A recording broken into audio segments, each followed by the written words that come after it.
Од овчи сипаници или варичела се разболуваат деца, но и 30-годишници и постари луѓе. Епидемиолозите и лекарите велат дека не паметат толку возрастни луѓе да се разболуваат од ова вирусно заболување, особено што се знае дека овчите сипаници се болест која најмногу ги напаѓа малите деца и тоа до 6 годишна возраст.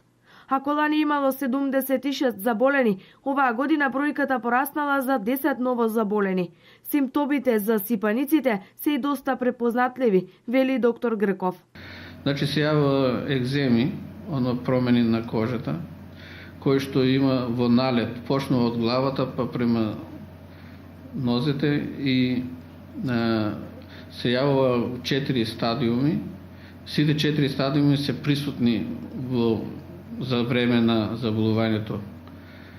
За на крај, се јава краста, која се сосуши, со чешење, кое чешење треба на некој начин да се избегне кај детето, кај болното дете, затоа што на тоа место се чешајки пренесува бактерии и може да дојде до суперинфекција, бактеријска инфекција и тоа што станува трајни промени, злобнатини.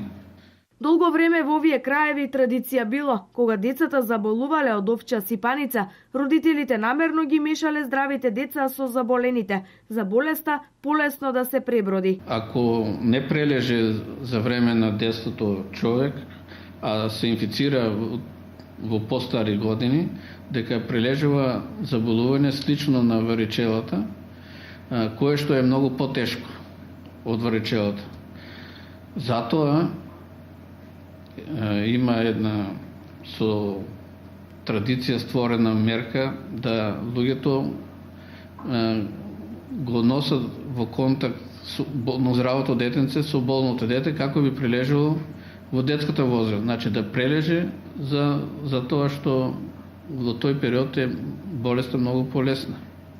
Варичелата остава траен имунитет. Еднаш прележаната болест не се враќа и покрај тоа што овој вид сипаници ги има постојано, не може да се прогласи епидемија, вели Грков.